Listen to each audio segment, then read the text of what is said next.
So this pen set, I'm gonna be reusing it, and I got the wire still here. I just got to take it all off and fix it up like we did in the previous video where we use this. However, any rabbit that I get in here is not going to be mine. The first one I got in here, I did eat that one. That's the one I did the catch, clean, cook on. But any other rabbits I get in here from now on is going to go to an elderly gentleman out in the town close by. I met him in the dollar store last year, and I've been bringing him. I brought him a few rabbits last year, and this year I'm going to do the same thing.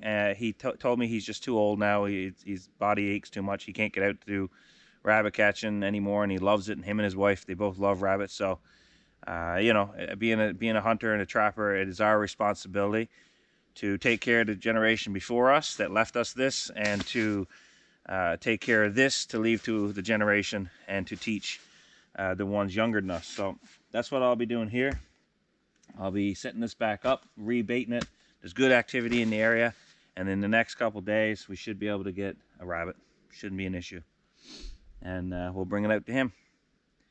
And I encourage you guys to do the same. Take care of the old people in your home. They can't. They still love to do this stuff. They just can't. So they rely on us to, you know, to give them a good feed of rabbit once in a while, I suppose.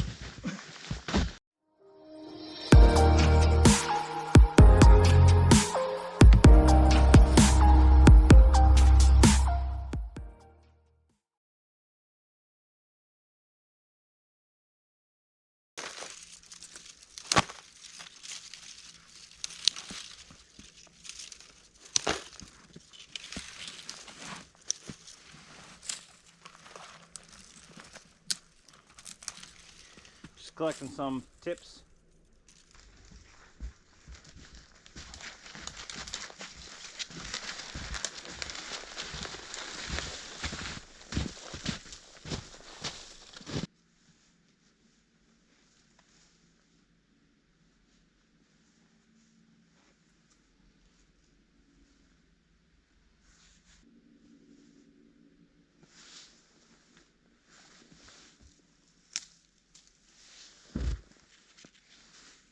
Don't forget your chin up stick. Rabbits like to sniff around at the ground as they're going around, and if the rabbit comes in here and there's no chin up stick, he's going to naturally kind of want to keep his head down a little bit as he jumps through. If he comes across something like this that's not considered, it's an old dead twig, he's not going to eat this. And I'll just put it there. It's just an obstacle. He'll raise his head up above that. He'll raise his head up and then jump forward. Head goes through there, gets caught. No shortage of rabbit tracks or droppings in here, so shouldn't be an issue. Today is, what is today? Tuesday, January 26th. So by this weekend we'll have a rabbit. I'm putting a lot on the line here, but I guarantee it. Pen sets are the way to go for better success. If I was in a survival situation, pen set all the way. I'd go one day without food, and I'm almost guaranteed food shortly after. When you put out snares in a trail, all it takes is that rabbit to just not use that trail or change direction or go somewhere else. It's all by chance. You know, there's obviously skill, but a lot of it is just whatever that rabbit decides to do. However, food source. Animals, they'll always come into a food source.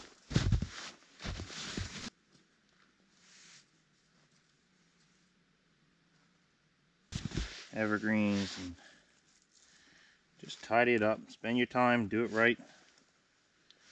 Improve your chances of success. Tips from earlier.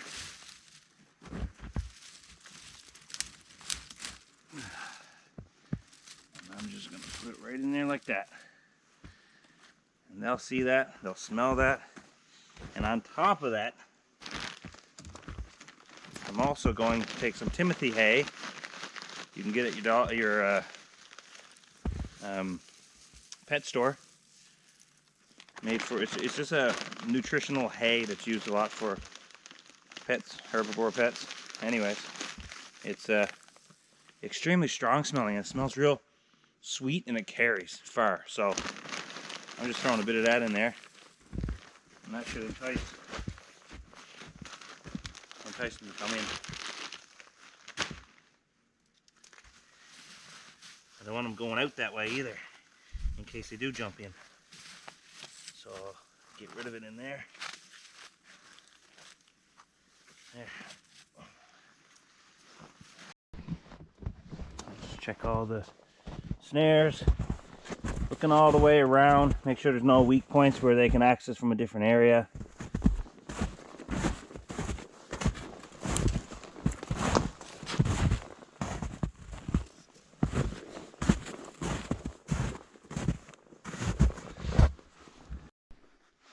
Like I said, normally I would bait this with some birch tips or whatever and let them have access to it and then put the snares in. However, I already had the snares here.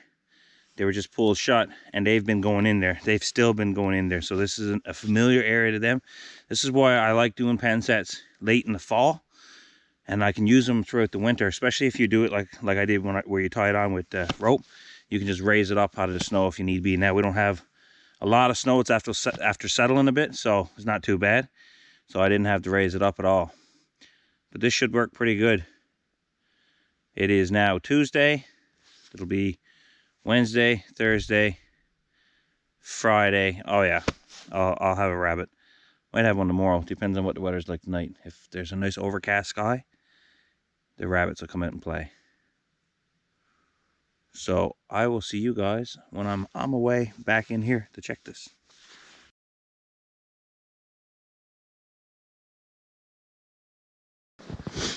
We're on our way in to check the pen set. We got more snow last night, and it was a bit blustery too. The wind was blowing a lot. And coming in here today, driving in on the side-by-side down the trails, never seen a single hare track. Nowhere.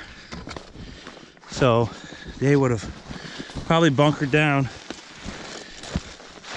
but if they were moving early enough before all the weather hit, that's the only chance I got here, because there is no activity in here.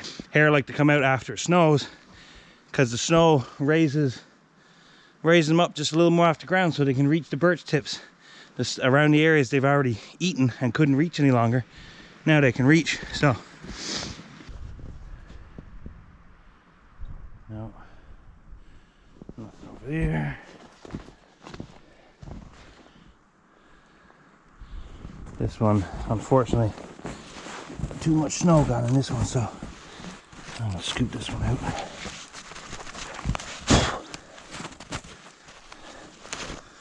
There. Brush that one away. That can be an active one again now.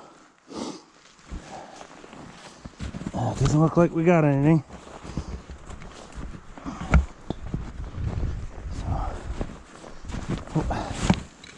Snare's missing here. Oops.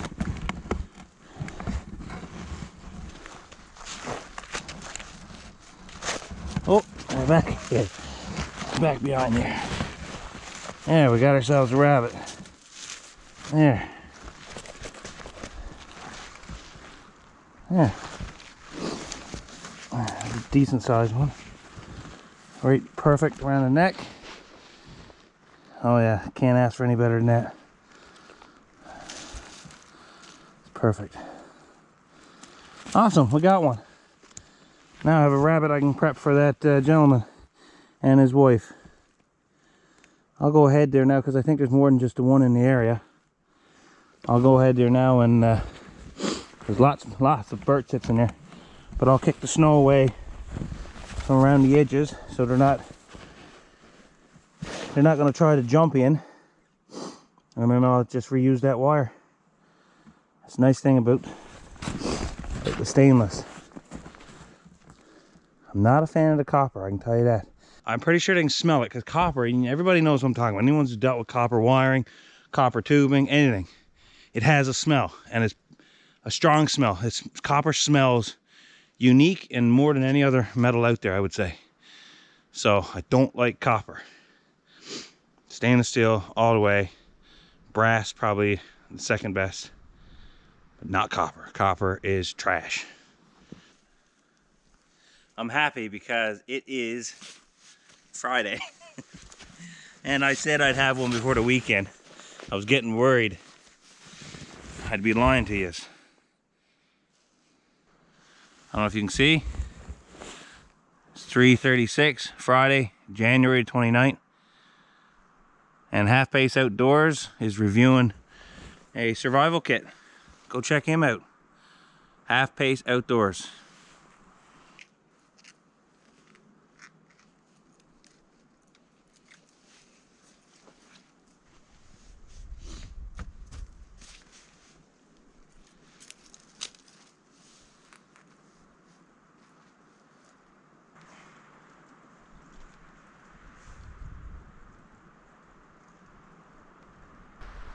Since I started this YouTube thing, there's been a few things that I never really considered beforehand, and it actually really encourages me to keep going, to keep doing this type of stuff, because there are people out there who appreciate it.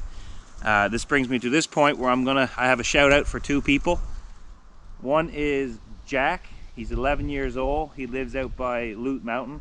That's here in New Brunswick, out by Moncton. And his dad messaged me and said that he loves watching my videos, especially rabbit catching videos.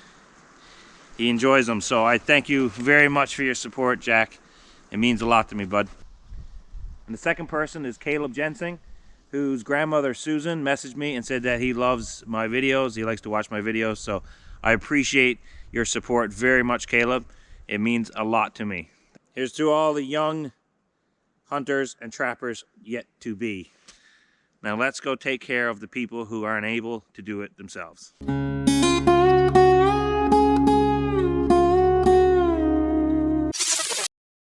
I got the rabbit. I'm gonna go ahead, skin the rabbit, clean it up, cut it up, and vacuum seal it, and then bring it out to the gentleman and his wife.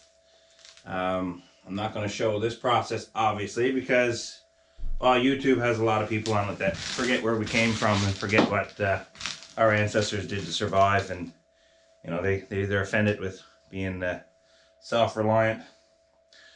So due to that, we'll cut the video here.